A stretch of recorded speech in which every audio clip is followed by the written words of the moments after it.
Well, I don't think Russell Wilson should be playing against the New York Jets. We are here to talk about it. It is Orange and Blue today. It is Cecil, Lammey.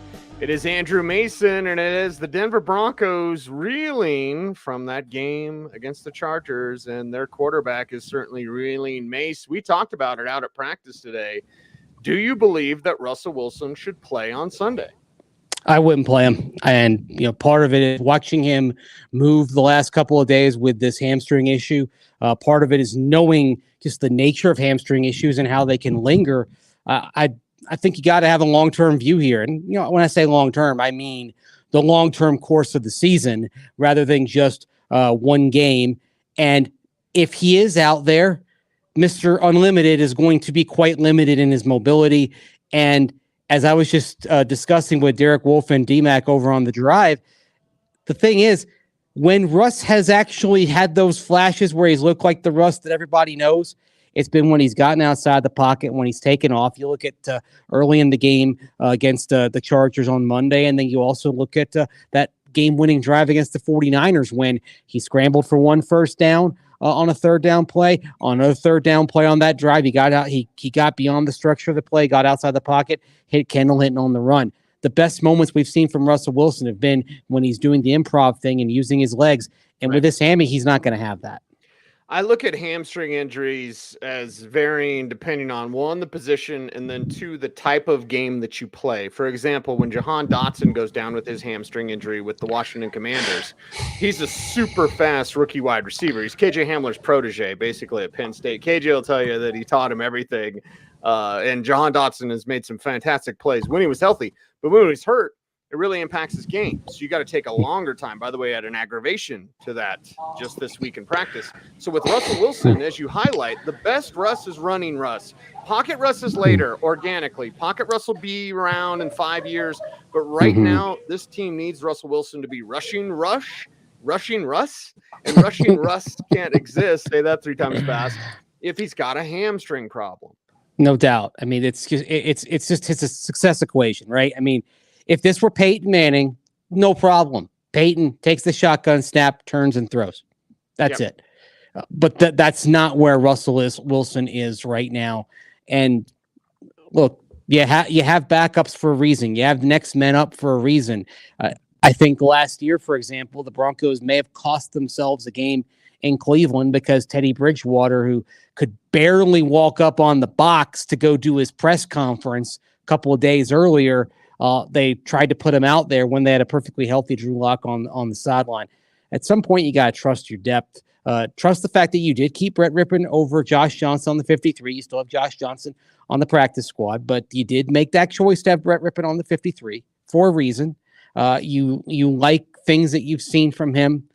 And no one expects him to be a world beater, but if he has a game similar to the one that he had when he played against the Jets back in 2020, or that when he came in against Tampa Bay in the fourth quarter a week earlier, if that's the type of Brett Rypien we see, maybe a little bit better, maybe he cuts some of the mistakes, maybe they give him a highly structured game plan here that he can execute and stay within the scheme. If you do that, I think you've got a chance. I think you still have a chance to get out of there with a win. And oh, by the way, you allow Russell Wilson to rest that hamstring. And look, if that's up to me, Cecil, I'd go with Brett Rypien for the next 2 games. Right. And tell Russ to focus on being healthy on the other side of this bye. Yeah, and then you have a bye week. You've got 3 weeks for Russ to take care of business, get healthy, get right.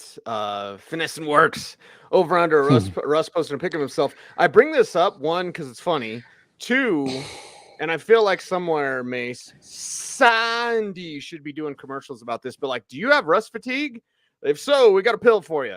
It's called Brett Rypien, and it's called the Broncos on a bye. Like, I think there is a little bit of Russ fatigue.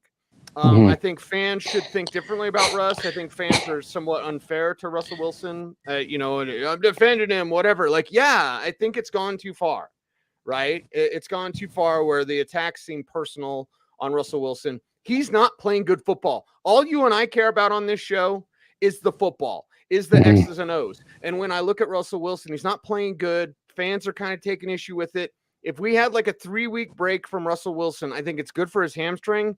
But I also think it's good for the fans to know, like, hey, when Russell Wilson is right, you got a pretty good quarterback, everybody. Yeah, the other thing also, I mean, he's still coming off the lat injury. That now Nathaniel Hackett said, hey, it's not an issue right now, but what's to say there isn't a setback if he goes out there and overcompensates for what he's losing in his base when he's trying to throw off of that bum hamstring? I mean, there are just so many factors in play. And then, I mean, have we not seen enough from hamstring injuries that linger on this team this year? Right. Did you not learn anything from Greg Dulcich, a younger player by a decade, having a hamstring issue that lingered for 4 months, cost him training camp, cost him the preseason, cost him the first 5 games of the regular season? I mean, you literally had 2 guys that injured their hamstring in the same practice in September when Tyree Cleveland and Jonathan Cooper went down. And with Jonathan Cooper, it took multiple weeks for him to get back. I mean, I think everything about this, to me, screams that you need to be careful and prudent with this injury with a guy who is going to be 34 years old in not too long. Right. And Mace, I'm a little bit older than you, but I'll tell you, it doesn't get easier. Yeah. It doesn't get better. The things that used to, for example, as I'm wearing my The Rock, Mr. The Rock, when I interviewed The Rock with Stink and I called him Mr. The Rock, it was like one of the most embarrassing moments of my career. And I've had plenty of embarrassing moments, but like used to be able to work out and then, a little sore the next day. Now you work out too much and then you're like, oh my God, I can't move. Why can't I get out of bed? Well, Russell Wilson, you're experiencing that as an older quarterback, as an older player. It's okay to take time. The season seems lost anyway. And if you do put together a couple of games, you win a couple of games with Rypien. 1, there's no quarterback controversy. And 2, you get to come back to some team with some momentum. Yeah. I mean, all that's why I'm a walker now more than anything else, because I feel like that's the right pace to get to where you actually. I mean, I'm not slowly walking; I'm walking briskly. But I feel like if I try to do more than that, I remember I actually popped my calf muscle like 3 years ago when I was running. So you got those monster calves too. Yeah, but for about 3 months late in 2019, man, my right calf was just I can recall just hearing the pop. Ooh. Oh, it was nasty, terrible. Nasty, terrible. Every step hurt for about a month and a half. So I've had that. I've had plantar fasciitis. Yeah, I have all these middle-aged guy injuries at this point. But I mean, I mentioned how Peyton Manning had plantar fasciitis back in 2015, and I bring that up because I do worry that if they try to put Russell Wilson out there for this game, that the start of this game looks a lot like the start of that Kansas City game back in 15. Remember when Peyton, he set the yardage record, but he couldn't. But the plantar fasciitis, I mean, literally, if you've ever had that, every step hurts. And every time you try to step into a throw, it hurts. It hurts beyond just even a normal step, which hurts. And so Peyton probably should not have been out there that day, right? Because of the injury, and of course fans were booing him that day. I mean, we would have been spared that unfortunate sight and sound if Peyton had not been in the game that afternoon. But I do have a concern that if Russell Wilson is out there, that it exacerbates the things that are already happening with this offense and the struggles that he's having. I don't think it does him or the Broncos any favors for him to play on Sunday. Yeah, everyone already knows you're tough, Russ. Yeah. Everybody already knows that. If he takes a day off, if he takes a game off, if he takes 2 games off, there is going to be exactly 0 people, relevant and important people, that say, oh, he's not tough, or oh, he's not a gamer, or oh, what are they doing, or oh, they overpaid this guy. If Russell Wilson does what he should do for himself, for this team, take the next game or 2 off, nobody's going to say it's because Russ isn't tough. Russ is already, we know that. Russ is tough. Yeah. If different circumstances play. These circumstances don't play. Yeah. He's been tough just by going out there for practice the last 2 days. Yeah. Not the walkthrough on Wednesday, but the work the last couple of days. I mean, he hurt his hamstring on Monday and he's out there trying to go on Thursday. I mean, and And boy, and he was struggling in the locker room with that hamstring after the game. I mean, that he was struggling to get around. So, Yeah. I mean, I don't think there are any. It's not a question of toughness. This is going to be a question of whether the Broncos may have to make a decision to save the player from himself, because Russell Wilson is wired to say, I want to play. Give me a shot. You asked the man that could yeah. make that decision the question. Answer Yep. the question, Claire. And honestly, I thought he could have had a better answer. Usually Nathaniel Hackett tells us a little bit too much, but like he's got to tell him no. And I don't think Hackett's wired that way. Yeah, but maybe it's not just him. Maybe it's also George Payton involved. And he did say that when they come time to make these decisions on injured players, whether they play or not, it's the medical staff, it's the player, it's the coaches, it's George Payton as well. And if Payton steps in, is he saying, look, we're trying to get this right for the next few years here. Right. And we're trying to get this right over the course of the season. Does it do any good to us if Wilson goes out there, struggles, the fans boo, and then on top of everything else, he goes out there and plays and he exacerbates the injury, or he's compensating another way and he re-aggravates the lat injury? I mean, at that, what good does it do you here? Trust the guy that you kept. Trust the guy who understands this scheme.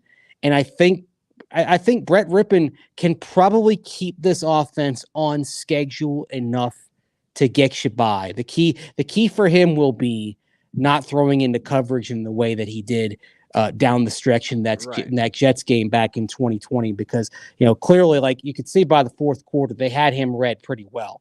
And so you hope that the last couple of years and the work this summer, getting back into the scheme that he first came in and learned back in 2019. You hope that all that allows for a more mistake-free performance, and you hope that you can run the ball, take the pressure off him, allow him to work the play fake boot action, and actually get this offense at least passable and going on schedule. And it's something where backup quarterbacks and inexperienced ones, because I could give the Jets as example when Joe Flacco came in and he threw it 50 times, because the Jets defense was different. It's like 2 seasons of the Jets now. They did it with no defense and Flacco throwing it 50 times. And then they've done it with great defense and Zach Wilson not really doing much. But I'll give you the example of Bailey Zappi and how a backup quarterback, a really smart quarterback, and you and I saw Bailey Zappi at the Senior Bowl. He's nothing special. I honestly don't think Mac Jones is anything special either. That's just me. But when you look at a backup quarterback, coaches love them because they'll do exactly what they're supposed to. So this is a good system. We know it's a good system. I don't know if Hackett's a good coach, but I know this is a good system. So if Rypien comes in, I'm not saying they're going to score 35, but this offense should look better because the quarterback is more capable and healthy enough to do what is required.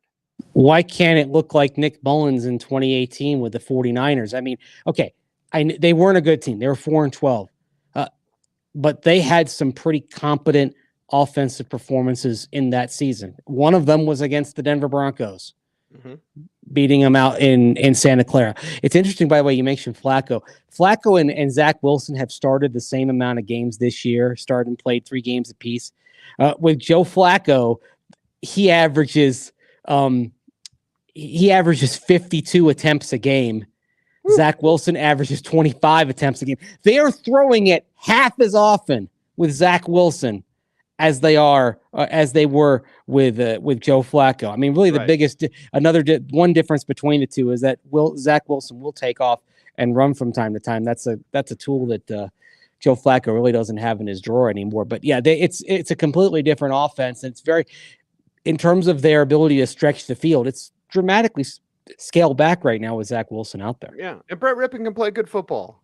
He's not the greatest ever. He's not going to be anything, again, no quarterback controversy, but you're going to be in a good spot with Brett Rypien. Maybe you don't win, but the offense should look better, and couple that with your defense, couple that with the ground game, which is anyone ever going to get more than 15 carries? I was looking at that today. Like, the most Javonte got, and he got it in 3 games, was 15 carries. The most Melvin's got, and he's done it in 1 game, was 15 carries against the Colts.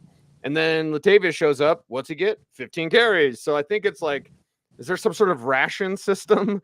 Is it like a debit card? Like, yo, you've used up all your carries. Sorry. Like, I'm not sure what's going on, but if it's 15 for Melvin and 15 for Latavius, and then, hell, 15 attempts for Brett Rypien, look at what Marcus Mariota did last week, beating the 49ers. Like, he threw it 15 times. I think part of it is they've decided that, okay, part of your work as a running back is going to be what you do in the passing game. Because so far this season, before his injury, Javonte had 16 catches. Melvin Gordon had 11. Mike Boone had 6. So and Latavius even had a catch on Monday night. So it's like they've decided, all right, you're going to get the ball. You're just going to get the ball a bunch in space or as a check down, as a check down target, rather than simply just being involved in the running game. So I think that, and that's how, that's how they view it. They're viewing it as touches, not carries. Yeah, and sometimes those short passes can supplement what you're not getting from your rushing attack. So as Cody said on Facebook, like, just let Brett rip. Yeah, fine. Yeah, I'm fine with that. I would rather see that, because here's what I don't want, Mace. And again, I'm going to say this, and people are going to accuse me of defending Russell Wilson. Fine. I'm the Russell Wilson defender. I'm the guy that made him mad at the Senior Bowl. I've seen the real Russell Wilson. He puffed up to me at the Senior Bowl. Like, that's a rare occurrence. And then when he realized what he was doing, he was like, oh, he sat back down. That was Badger Russ, though. Yeah, but we need Badger. We need Badger Russ around here. We need that edge. I mean, forget about the Wolverine blood. I want Badger blood. Okay. Yep. I want somebody. I want the clawing and scratching, the fighting. You know. Yes, you hear that, Denver Broncos? You should hire me just so I could piss off Russell Wilson. But I'll say this defending him, because here's what I don't want, Mace. I don't want Russell out there, and he's worse than anyone will let on. You and I have seen him. He's worse than anyone will let on in terms of his health. There's no shame in getting healthy, and I do not want him out there. I run Wolverine blood, and then he sucks. And then fans are like, oh my God, and Seattle's chirping, and that's the greatest. And like, I'm done with all of that. Okay. I want to see a healthy Russ. I want to see better coaching from Nathaniel Hackett. And if we're not going to get a healthy Russ, I don't want to see him. I don't. Exactly. You want. I'm back. Yeah. You want to help the morale. And I think you said it, and I kind of alluded to it as well. If Russ comes out and struggles on Sunday, there's a reason why. It's not going to be an excuse. It's going to be a reason. It's because he's not hurt. He's injured. There's a difference. He is not hurt. He is injured. Yep. And he has the hamstring injury. And even though I know they say it's not still an issue, you're not getting past a lat injury in 2 weeks. Okay. You're even with the platelet-rich plasma injection, you're not all the way back from that. So he's injured. But if he goes out there, nobody thinks about that, right? If he goes out there and they go 3 and out 2 or 3 times early, it's going to be ugly. It's going to be ugly. And like J27 says, health is wealth. Let's get Russ right for the Titans. I mean, you've got such an opportunity here. You have to get through these couple of games. You got the Jets, and the Jaguars are an interesting and a feisty team, yes, but they are still learning how to win. They haven't figured that out on a consistent basis just yet. And then you get the bye, and then you come back from the bye, and you got the Titans. And the Titans, that's a team that does know how to win. You're going to Nashville. You're going to go against a team that's going to try to pound it down your throat. So it's going to be a slobber knocker type of game. I want Russ healthy in Nashville. And to come out of the bye, get that started right. Because look, if you split these next 2 games, you're 3 and 5. Is that great? No, but you can get out of it. You can't. You're not getting out 2. You're not getting out 2 and 6. But 3 and 5. You know what? I'm going to play optimist here. Let's say you split these 2 games, Cecil. You get Russ healthy. Is it possible to win the first 3 out of the bye? Absolutely. Sure. Yeah. Tennessee, Raiders at home, at Carolina. If Russ is back to is himself, they've been able to kind of retrench, refocus a little bit. I like the Broncos' chances to get right, and I do think they can, at minimum, split these 2 games in the next 9 days with Brett Rypien if they decide to play him. Right. Right. So get him health as well. Yeah. Thank you, Jay, for commenting there on YouTube. But Cody back on Facebook talks about you think you'll see more energy with Brett in. Here's what'll happen. And yes, our players want to like Russ, but they haven't warmed up as much as they should. That's the honest truth. Here's another truth, Mason. We see it across the league. Not only is it the backup, guys like Brett Rypien, guys like Russell Wilson, they want to like Russell Wilson. Mhm. But it's the fact that when Rypien's in, Cortland Sutton, like, okay, I gotta be on point. I gotta do more, right? So you see it with all teams. It's not just Rypien. It's not about Wilson and he's fake or whatever. It's about this is what happens to an NFL team. Backup comes in, and the other starters, your stars, go, all right. I know I gotta be on point. I gotta be better. So they elevate their game. So the Rypien thing, I mean, it's good for us. It's just good for the Broncos. It's good for their mentality. Every game they've been in it. Their record doesn't reflect good football, and they haven't been good offensively. I'm making zero excuses for their offensive performance. But Rypien comes in, the energy will go up.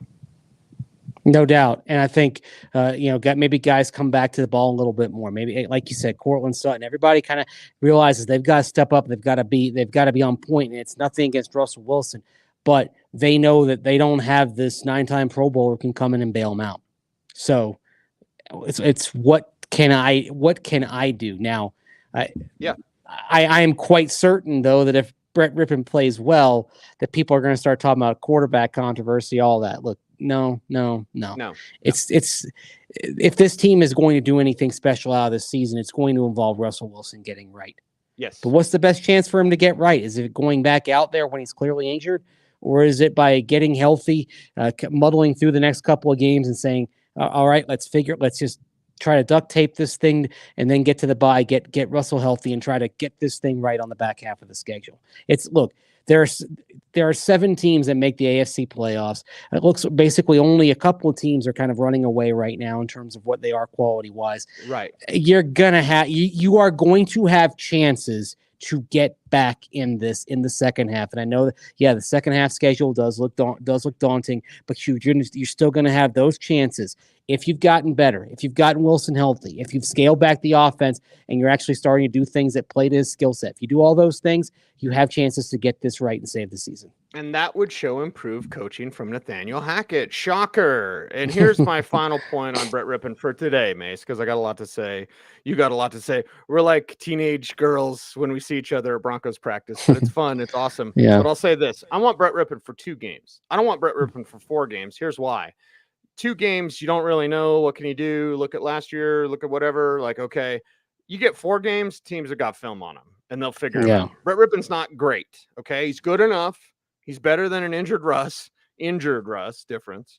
So I want to see that. And you can build this momentum and you can get things right. And, again, it's just something we should see if Nathaniel Hackett can tell Russ no, because Russ is going to want to go. Yeah.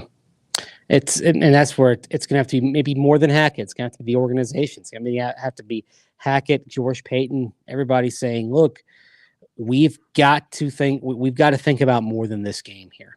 It's, and the NFL, and that's where Payton, I think, can come in here, because coaches and players are day-to-day and at most week-to-week. Yeah, they're right in it. Their focus is this. The general manager can have a bigger picture view, and that's where, this is maybe where George Payton can kind of earn his money and say, look, I'm thinking about the season. I'm even thinking about the seasons beyond here, and we're making a prudent decision to what I think be a prudent decision to go ahead and not play Russ and put Brett Rypien out there. J27 chiming in. What's the news on Albert O? I mean, not really anything. There's no change to the status right now. He practiced. I expect he's going to be inactive on Sunday, just like he was inactive Monday night. I should take that sip. There you go. Right as I'm was that taking good? a sip. Was that good? That was good. It's Perrier with lime, baby. So nice. Where's your soda at? You're always cracking like some sort of, what is it, like cherry cola? What is it? It's Coke like Zero.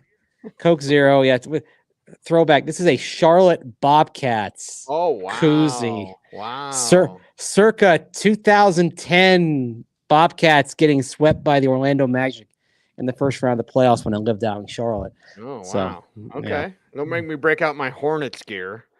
I've got a Right? Charlotte. I'll have to bust out the Charlotte Hornets sweatshirt that I have. Was it like a starter one?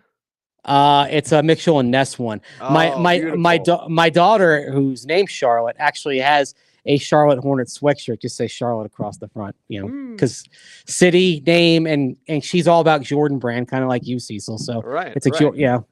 Is that why you had I think those were 34s today. I didn't get to the closest look at your shoes, but I think they were 34s. I'd have to, a fantastic shoe. They're 34 or 35s.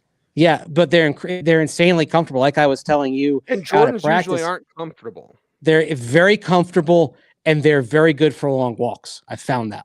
So they're superb shoes and they're very breathable as well. Very the best.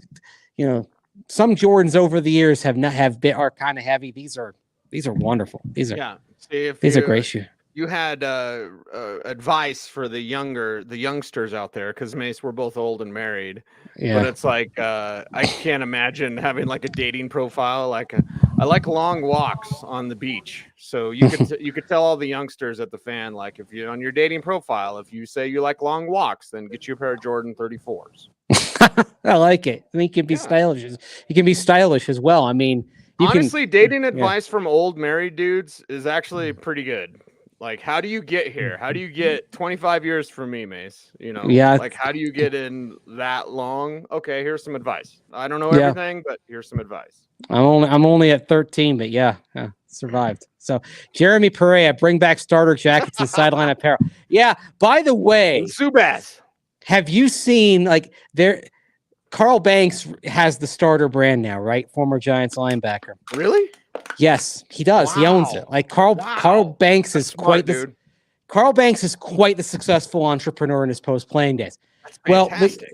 The Giants, as you know, this year for a couple of games, they brought back the old royal blue over white with Giants on the helmet, and of course they've done that with the all whites for a few years as well. And so part of what Carl Banks did is they have a line of apparel that is like 1980s to 1990s style. It's like the Bill Parcells starter windbreaker. It's kind of white and blue. They're selling that. The Parcells sweater that he wore in Super Bowl 25 with the V-neck. And Giants. So they're selling that. All this this old school stuff they're pumping out. And I'm thinking, why can't you do that for every team? I think, and Homage does like the retro, the starter style jackets now. Like you can get the Broncos a blue jacket and all that. But the thing that bothers me, Cecil, about that is they put Broncos word mark on the back. The 80s jacket didn't have the word mark. It had the logo, it had the stripes on the sleeve, the NFL shield on, and that was it. It was so elegant in its simplicity. Right. So bring back the starter jackets. Bring back the old. We see it like. John Gruden, the only thing he really did right with the Raiders was he brought back the script hat that he had that said Las Vegas Raiders on it. Bring back the old Cliff Engel sweaters. Hi, D-Mac. There's D-Mac. Yeah. And and then what was the other thing? Cliff Engel sweaters, the starter jackets, the sports specialties caps. I mean, I think if we do that, I think we're golden right there. We're in the golden age. And you said Zubaz. By the way, you go to a game up in Buffalo. Oh yeah, people still wear Zubaz unapologetically. And that's when I was to wear it, man. I'd be like, Zubaz. Of course, I'm going to wear this. And so, but not just when they started remaking it again in the last few years as retro chic, but they were wearing it like you go out there for a game in like 05 or 07. And I'm like, okay, why? And then a couple of fans at the time said, because it was big when the Bills went to 4 Super Bowls. So in Western New York, Zubaz never went away because people associate it with Jim Kelly and Thurman Thomas and Cornelius Bennett and all those guys. Biscuit. Anyway. Yeah, man. Biscuit. I'm glad someone else remembers that nickname. One of the great nicknames. My best friend's a Bills fan. So okay. I had to console him through 4 Super Bowl losses. You would have loved then, like this, as a football guy, there is this bar around just around the corner from what is now Highmark Stadium, and it's where the players back in the 90s, they would come like every Friday night and they'd have, beers, wings, D-Mac was beef probably on there Wex. too. Yeah, and it was actually D-Mac who recommended the place to me. And so I went there, and you go, it's just like, basically it's like this Buffalo Bills museum. Like their jerseys from the 90s, like it's all over the place. And it's incredible. I do love Buffalo, like as a town that really digs its football team, kind of old school. Like, yeah. I like Buffalo. I really do. Like, it's weird to say it. I know people like Buffalo. Ugh. Yeah. I like Buffalo. I like Pittsburgh. I like Cleveland. I even like Cleveland, believe it or not. Okay, there you go. I like these Rust Belt places that just care. The heart of America. Yes, that care about their football, care about their live and die with it. Yeah. Yes. Love it. Care about you on Orange and Blue today. I always love when the show goes off the rails, Mace. The last 10 minutes of these shows, I mean, they should be like a separate show. Like we should do like a podcast that's just the last 10 minutes. Right? Yeah, like this is the last 10 minutes when it's just crazy. So anyway, it's craziness. I want to wear Zubaz, and I want to wear Zubaz pants, and then I want to stand in front of somebody and say, "You want a roundhouse kick to the face with these bad boys? Forget about it." There was an arena football team that actually wore full Zubaz pants for 2 years. The Tampa Bay Storm. Yeah, nice. They had Zubaz pants. They had Zubaz stripes on the jerseys. Most teams in the Arena League in '91 had some Zubaz element to their uniform, but the Storm was the only one that went full Zubaz football pants. Former NFL head coach Jay Gruden's team, that played for Tampa Bay and had his best days in Zubaz pants. Never go full memories. Zubaz. Anyway. That was fun. It was a winning team in Tampa Bay, and I was in high school. I had some great summer nights watching the Tampa Bay Storm back in the day.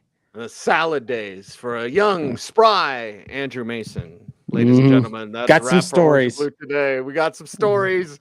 Hopefully the Broncos got a win. We will have our pregame show coming up on Sunday. He's Andrew Mason. I'm Cecil Lammey. Thanks, everyone. We appreciate you. We love talking about football. And we dig the fact that so many of you enjoy it. So for Mace, I'm Cease. Be kind. Be safe. Know that you are appreciated. Stay tuned and stay frosty, everybody.